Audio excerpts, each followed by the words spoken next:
Huwag mo akong husgahan sa kaunti mong kaalaman kasi kilala mo lang ako sa pangalan, hindi sa galawan.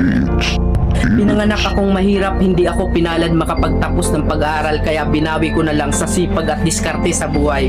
Oo, wala akong pinag-aralan pero kaya kong kumita sa lansangan na hindi mo makukuha sa taas ng iyong pinag-aralan. Bago mo ako husgahan, daanan mo muna lahat ng napagdaanan ko para malaman mo kung sino at bakit ako ganito. Huwag mo husgahan ng isang tao dahil sa natapos niya. Dahil minsan, kahit yung mga taong hindi man humahawak ng diploma, daig pa nila yung nakagraduate ng may corona. Bawat tao may kanya-kanyang kwento sa buhay. Kaya bago mo sila husgahan, alamin mo muna ang kanilang pagkatao at tingnan mo muna ang sarili mo. Baka malala ka pa sa tinitira mo.